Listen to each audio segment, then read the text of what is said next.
Ashamaa arkafuuni kun saatalaayit televiizyinii Itoophiyaa sagantaa afaan Oromootii ammoo oduus nageessnaa oduu waliin aan Amaanuel Mangistuuti. Boordiin filannoo biyyaalessaa qondaaltota poolisii fi dhimma filannoo irratti leenjistoota kennuu jalqabuun isaa beekamee jira. Kaayyoon leenjii kana filannoo marsaa jaffaa karaa nagaa fi dimokiraataa ta'een akka filatamuu fi poolisiin gahee irraa eegamu akka bahanii fi hubannoo cimsuu akka ta'e walitti qabaataanaan boordii filannoo biyyaalessaa obbo Bisheet Ayyaalew himaniiru. Pirezidaantiin Yuunivarsiitii Poolisii Itoophiyaa Koomishinariin Ittaanaa Jeneraaliin Masfin Abbabaa gama isaaniitiin leenjichi poolisii eenyumaafuu osoo hin loogin seeraa fi seera qofa akka hojjetuu fi nagummaa fi dimokiraasummaa filannichaa fi gahee irraa eegamu akka ba'uuf kan gargaaru ta'uu himaniiru. Leenjiin leenjistoota guyyaa 3 turuu magaalaa Bishooftuutti eegalame kanarratti qondaaltonni poolisii federaalaa fi naannolee 4 hirmaachuun isaanis ibsamee jira. Dhaabbanni adda bilisa baasaa Oromoo koora sanbata guddaa geggeessanii obbo Araarsaa Biqilaa dura taa'aa dhaabichaa gochuun kan file yeroo ta'u namoota lama ammoo ittaanaa dura taa'aa dhaabaa gochuudhaan filuun akkasumas heera dhaabichaa fooyyessuun isaa dhagahamee jira. Garee obbo Daawud Ibsaa fa'aa haa ta'u malee garuu koorri kun fudhatama qabu jechuu isaaniis beekamee jira. Boordiin filannoo biyyaalessaa waldhabbii dhaabbata adda bilisa baasaa Oromoo keessatti uumame ilaalchisee garee obbo Daawud Ibsaa ta'ee kan obbo Araarsoo Biqilaa aangoorraa walii ugguruu dhiisuun wal ta'anii akka koora waaman rakkoo isaanii furuu fi murteessuus gareen obbo Daawud fa'aa fedha hin qabu jechuun gareen obbo Araarsaa fa'aa himachaa turuun isaanii ni yaadatama. Guyyaan filannoo as dhiyaachaa kan dhufe ta'us gareen obbo Daawud hoogganamu akka filannoo baranaa irratti yookiin marsaa jaffaa irratti hirmaannee ibsuun isaas ni beekama. Gareen obbo Araarsoo Biqilaa fa'aa koora geggeessuus guyyaan kaadhimamtootatti galmeessan xumuramuun isaas ni beekama. Tarii isaanis hirmaatanii ni jedhu gaaffii namoota hedduu ta'e itti fufee jira. Gareen obbo Araarsoo Biqilaan hoogganamu koora sanbata guddaa darbe geggeesseen obbo Araarsoo Biqilaa dura taa'aa dhaabbata gochuun kan filate yeroo ta'u obbo Qajeelaa Mardaasaa Moottaanaayyuu duree gochuun filee jira. Gambiraan ammoo heera dhaabichaas fooyyessuusaas beeksisee jira.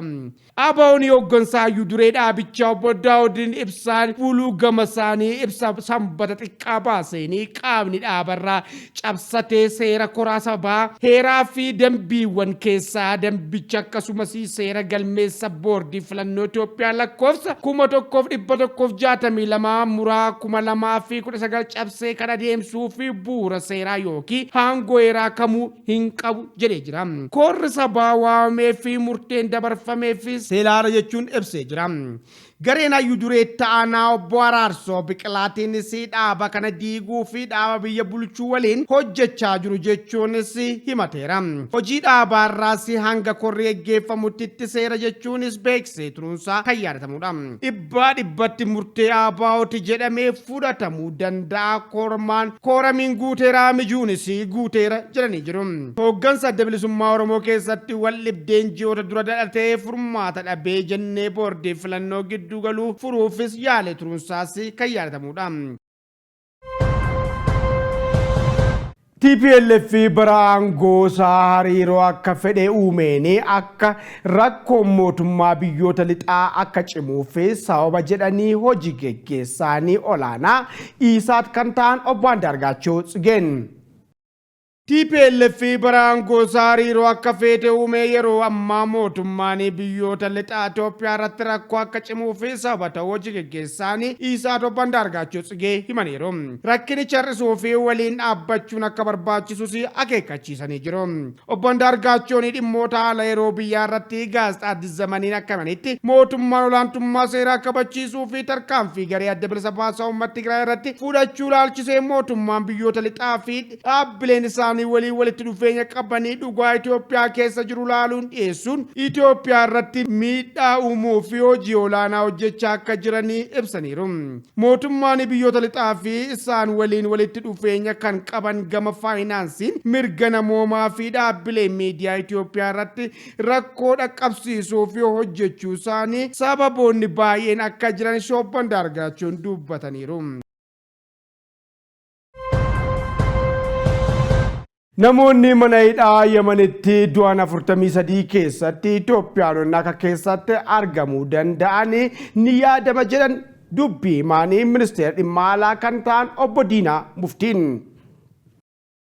Ministeerri dhimma alaa Itoophiyaa ibsa guyyaa har'aa baaseen balaa mana hidhaa Yemen keessatti uumamee lubbuun namoota 43 darbuu keessatti Itoophiyaan akka keessatti argamuu danda'an shakkii qabu ibsee jira. Dubbii himaa ministeerri dhimma alaa Ambaasaadder Diinaa Muftiin akka ibsanitti namoota du'an 43 keessa Itoophiyaan jiraachuu isaanii qulqulleeffatamaa kan jiru ta'us dubbataniiru. Mootummaa Itoophiyaanota Yemen jiran keessaa 150 guyyaa har'aa akka biyyaa gara biyyaa galchuusi ibsanii jiru. Lammiiwwan keenyaala jiran 888 kataan Saawud irraa galanii jiru. Isaan kun Yemen keessa ka turan har'a 150 guyyaa yookaan gara saafaa hin galu jechuudha. Isaan warra edan jiranii isaan sanaa jiru sanaa keessaa baasuufis IMF wajjin, IOM wajjin, UNHCR wajjin, Red Cross wajjin haasofni guddaan godhamaa jira jechuudha. So kana waan ta'eef haalli rakkoon jirtu rakkiillee waan lammiin alatti qunnamus adadumaan gadi bu'aa hin deemaa waan jedhu jira. Gambiraan ammoo jiran dubbii himaanii ministeerri dhimma alaa kun mootummaan Itoophiyaa qondaaltota Fiinlaandii haala naannoo Tigraayitti deebitee ijaaramaa jirtu irratti ibsa kennanii fi ejjennoo Raashiyaan mana maree nageenyaa Security Council keessatti dhimma Itoophiyaa irratti qabatteef ministeerri dhimma alaa galateeffachuusaas ibsanii jiru. Wanti jennu torbaan kana itti aanaa muummichi ministeeraatiif ministeerri hajaalaa qondaalota biyya alaa biyya adda addaa wajjin haasa'aa turanii. Kana keessa ministeera hajaalaa Fiinlaand wajjin haala Tigraay keessa jiru, Tigraay akkamitti akka ijaaramaa akka jirtu, namni akkamitti gargaaramaa akka jiru irratti himaa turanii, haasa'aa turanii. Ministeerri Fiinlaand kun bakka bu'aa Awurooppaati. Haalli hojjetamaa jiru, haalli deemaa jiru isaan quubsuu isaanii ibsanii jiru jechuudha. Ambaasaaddaroonni Kooriyaa Kibbaatiif Jaapaanis haala Itoophiyaaf biyyoota isaanii jidduu jiru walitti dhufiinsa maal akka fakkaatu akkamitti cimsuun akka barbaachisu irratti mariin godhamee ture. Gara biraatti ergamaan pirezidantii Saahraawii illee dhufanii ture. Ergaa itti aanaa muummicha ministeeraatiif kennaniiru. Ergaan kun haala Saaraa keessa jiru irratti wanta rarra'u jechuudha. Gara biraa ambaasaadara Ruusiyaas asitti haasaafni hojii godhamee jira. Ruusiyaan UN Security Council keessatti Itoophiyaa waa'ee gargaarteef galata guddaa galchaniifii jiru jechuudha. Kanaan alatti ambaasadaroonni keenya biyya Awustiraaliyaa, Gaanaa, Xaaliyaan, Turk, Saawudii fi Suudaan Kibbaa, Senegaal deeman jidduu kana geggeeffamanii jiru jechuudha. Achi deemanii mirga biyya isaanii akkamitti eegsisuu akka danda'an irratti qajeelchi kennameefii jira. Gara biraatiin ambaasadaroonni 40 ta'an gara Tigraay deemanii Tigraay daawwatanii jiru. Haala Tigraay keessa jiru arganii haalli immoo Tigraay ijaaruu maal hojjetamaa akka jiru, rakkoon jiru maal akka ta'e achirratti bulchaan yeroo kan Tigraay qondaalonni bulchaa yeroo Tigraay ibsa kennaniifii jiru jechuudha. Walitti bu'iinsa filannoo duraa fi booda mudatanii hiikuu fi manneen murtii idilee alaa manneen murtii mataa of danda'anii walabaa dhimma filannoo qofa irratti hojjetan hundeessuuf akka ta'e pirezidaantiin mana murtii waliigala federaalaa Aadde Ma'aazaa Ashannaafi ibsanii jiru. Marii Itoophiyaa irratti sirna fooyyessuu qabiinsa mirga namoomaa fi olaantummaa seeraa irratti xiyyeeffatee qopheessummaa baasii Itoophiyaa Londanitti argamuun toora intarneetiin mari'atamee jira. Marichi riifoormii hunda galeessa biyyattiin taasife irratti mootummaan Ingilaandii fi dhaabbileen dimokiraasii hubachiisuu fi walta'iinsa soosaayitii Rooyaals Afrikaa waliin ta'uun toora intarneetiin kan mari'atame ta'us ibsamee jira. Marii kana irratti pirezidaantii mana murtii waliigala federaalaa adde Maazaa Shannaa fi koomishinii mirga namooma Itoophiyaa Dr. Daani'el Baqqalaa Ingilaanditti ambaasaaddari Itoophiyaa Tafarii Mallasee pirezidaantii taanaa Kiraayisis Giruuppii idilee addunyaa daayirektara sagantaa Afrikaa Koonfiront Iroon dura ta'aa soosaayitii Royaal Afrikaa Dr. Nick Westkooftii fi ogeessi qorannoo fi qo'annoo yuunivarsiitii Suwaayis Profeesar Looraale Ahmed dabalatee hirmaattonni 500 ol qooda fudhatanii jiru. Pirezidaantii mana murtii waliigala federaalaa adde Maazaa Shannaa fi Itoophiyaatti sirna haqaa fi olaantummaa seeraa kabachiisuuf fooyya'insa riifoormii taasifame bilisummaa fi walabummaa manneen murtii mirkaneessuu dhufeeras jedhee jira. Talaalliin ittisaa vaayirasii koronaa koovaaksii hanga muddee bara 2014tti hawaasa biyyattii 20% kennuuf hojjechaa jiraachuusaa ministeerri fayyaa kan ta'an Dr. Liyaa Taaddaseen beeksisanii jiru.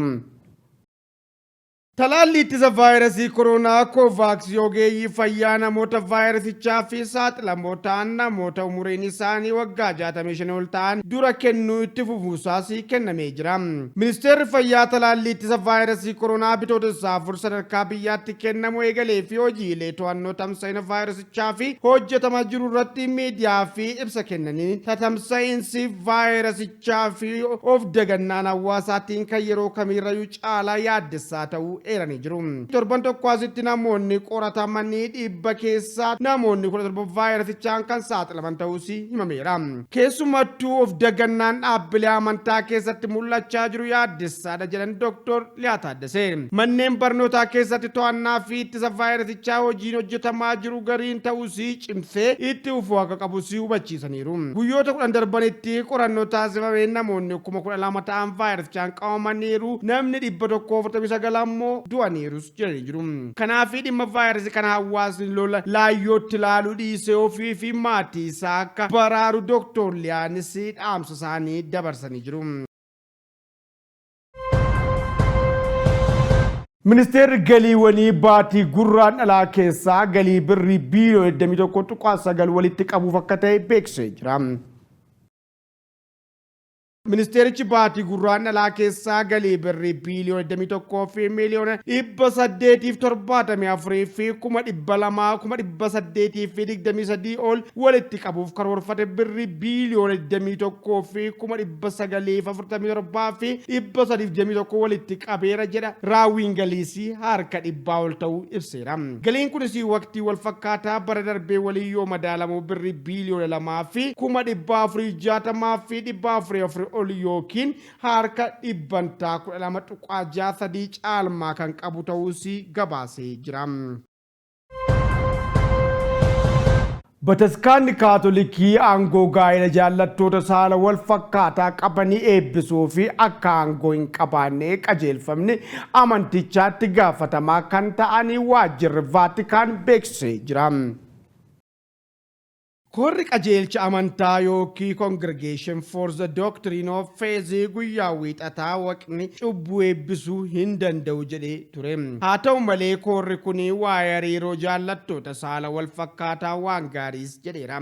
Onkoloolessa keessaa Phaaphaasiin Kaatolikii fiilmii dookumantarii tokko irratti jaallattoota saala wal fakkaataa seera waliin jiraachuu isaanii yemmuun abu jechuun isaanii yaadatama. Bataskaana Kaatolikii keessatti luba yookiin tajaajila birattuu maqaa waldaatiin eebbisee jira.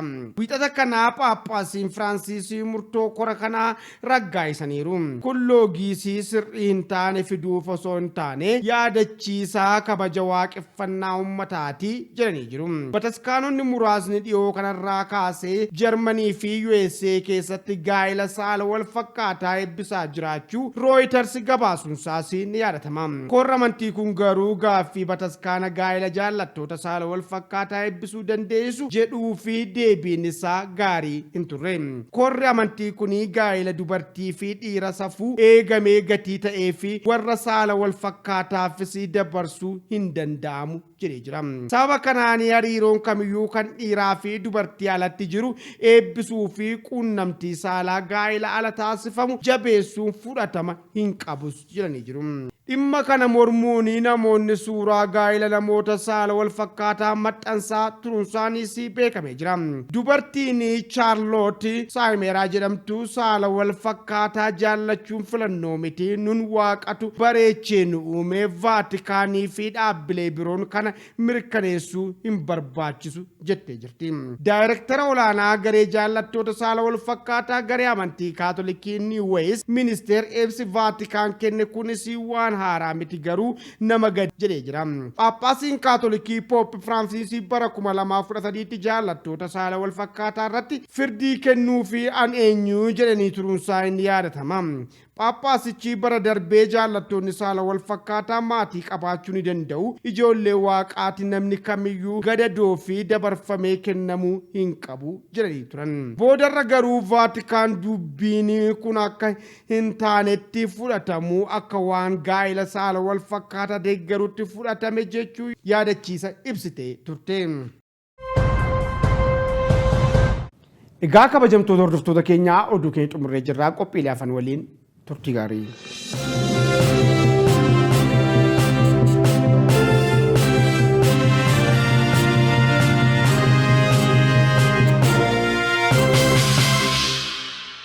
Beeksisa hojii dhaabbanni televezyiinii fi raadiyoon saatalaayit Itoophiyaa isaatti kutaa qophii afaan Oromootii fi ogeessa kaameraa fi diitara qacarachuu barbaada. Kanaaf dorgomtoonni ulaagaa armaan gadii guutan galmaa'uu dandeessu. Baay'inni nama tokko ulaagaan barbaachisu tokkoffaa ogummaa kaameraa fi diitingiin kan eebbifamee fi muuxannoo hojii waggaa 2 kan qabu, lammaffaa afaan Oromoo fi afaan Amaaraa dubbachuu kan danda'u fi televezyiinaan kanaan dura kan hojjetate ni filatama. Dorgomtoonni ulaagaa armaan olitti eerame guutan Baambis Gamoo Afawar darbii kurnaffaa Guraandhala 25 irraa jalqabee guyyoota hojii shan keessatti dhufuun muuxannoo hojii fi ragaa barnoota keessanii qabachuun galmaa'uu dandeessu. Karaa biraan iimeelii dhaabbatichaa admin@isat.hq.com fayyadamuun ergachuu dandeessu. Odeeffannoo dabalataa kan biroof 0901 45 1 45 irratti bilbiltanii nu argachuu dandeessu.